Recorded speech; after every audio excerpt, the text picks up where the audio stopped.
कुंज बिहारी श्री हरदास पुरुषोत्तम मास महात्म्य कथा अध्याय 5। नारद जी बोले, हे महाभाग, हे तपोनिधे, इस प्रकार अधिक मास के वचनों को सुनकर हरि ने चरणों के आगे पड़े हुए अधिमास से कहा। श्री नारायण बोले, हे पाप रहित, हे नारद, जो हरि ने मलमास के प्रति कहा वह हम कहते हैं, सुनो।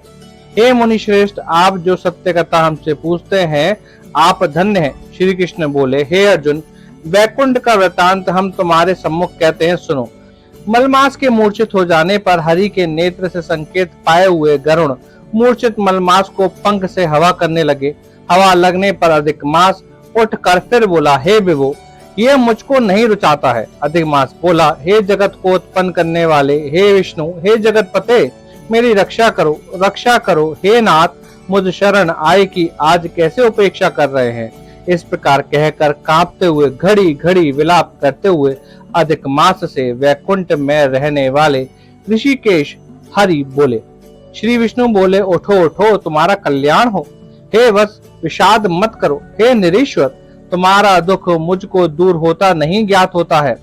ऐसा कहकर प्रभु मन में सोचकर क्षण भर में उपाय निश्चय करके पुनः अधिक मास से मधुसूदन बोले।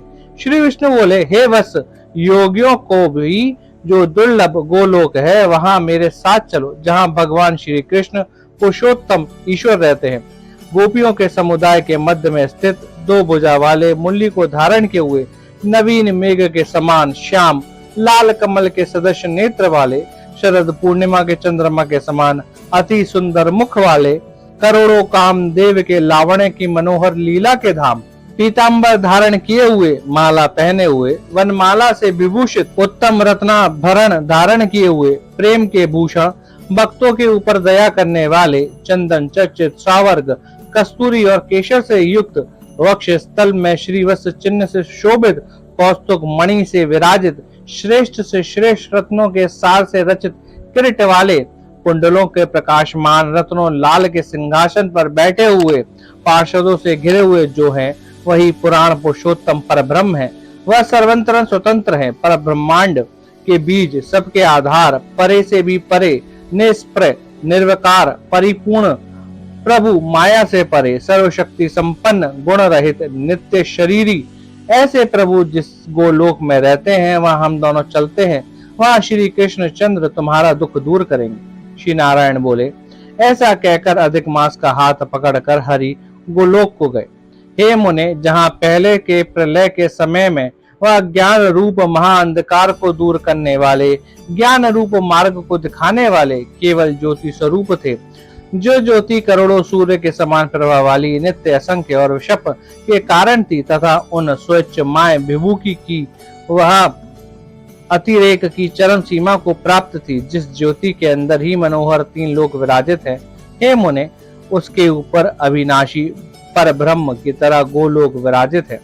3 करोड़ योजन का चौतरफा जिसका विस्तार है और मंडलाकार जिसकी आकृति है, लय लहाता हुआ साक्षात मूर्तिमान तेज का स्वरूप है, जिसकी भूमि रत्नमय है, योगियों द्वारा स्वप्न में भी जो अदृश्य है, परंतु जो विष्णु के भक्तों से गम्य और दृश्य है।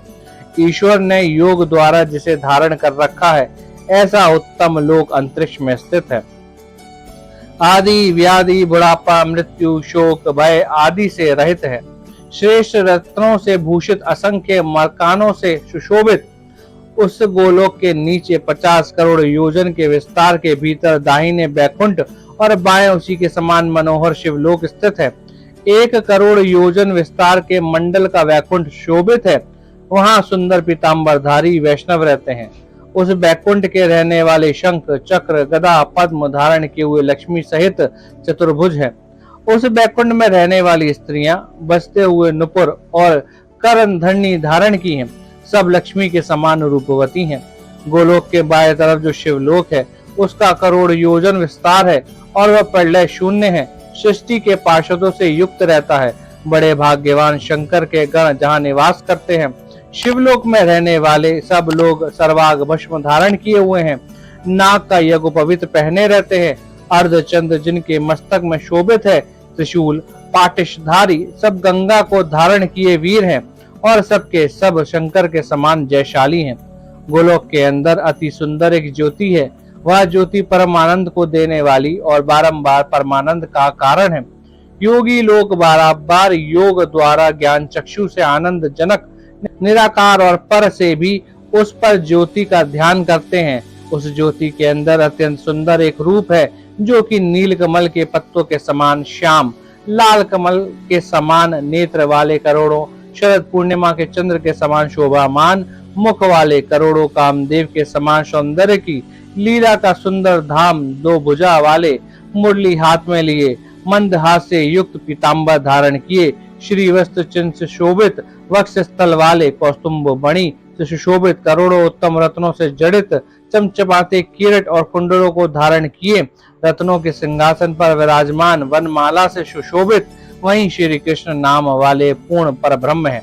अपनी इच्छा से ही संसार को नचाने वाले, सबके मूल कारण, सबके आधार, पर से भी परे छोटी अवस्था वाले, निरंतर गोपवेश को धारण किए हुए, करोड़ों पूर्ण चंद्र को शोभा से युक्त, भक्तों के ऊपर दया करने वाले, निष्प्रय विकार रहित परिपूर्णोत्तम स्वामी, रास मंडप के बीच में बैठे हुए शांत स्वरूप, रास के स्वामी, मंगल स्वरूप, मंगल करने योग्य, समस्त मंगलों के मंगल, परमानंद के राजा, सत्य रूप, कभी भी नाश न होने वाले, विकार रहित, समस्त सिद्धों के स्वामी, संपूर्ण सिद्धि के स्वरूप, अष्ट सिद्धियों के दाता, माया से रहित ईश्वर, गुण रहित, नित्य शरीरी, आदि पुरुष, अव्यक्त, अनेक है नाम जिनके, अनेकों द्वारा स्तुति किए जाने वाले, नित्य स्वतंत्र, अद्वितीय, शांत स्वरूप, भक्तों को शांति में परायण, ऐसे परमात्मा के स्वरूप को शांति प्रिय, शांत और शांति परायण जो विष्णु भक्त हैं और ध्यान करते हैं। इस प्रकार के स्वरूप वाले भगवान कहे जाने वाले वही एक आनंद कंद श्री कृष्ण चंद्र हैं। श्री नारायण बोले, ऐसा कहकर भगवान सत्व स्वरूप विष्णु अधिमास को लेकर शीघ्र ही पर ब्रह्म युक्त गोलोक में पहुंचे। सूत जी बोले, ऐसा कहकर सत्क्रिया को ग्रहण किए हुए नारायण मुनि के चुप हो जाने पर आनंद सागर पुरुषोत्तम से विविध प्रकार की नई कथाओं को सुनने की इच्छा रखने वाले नारद मुनि उत्कंठा पूर्वक बोले। ऐसे ही दिव्य कथा सुनने के लिए वीडियो को लाइक करें, चैनल को सब्सक्राइब करें, बेल आइकन दबाएं और कमेंट करें। जय जय श्री राधे।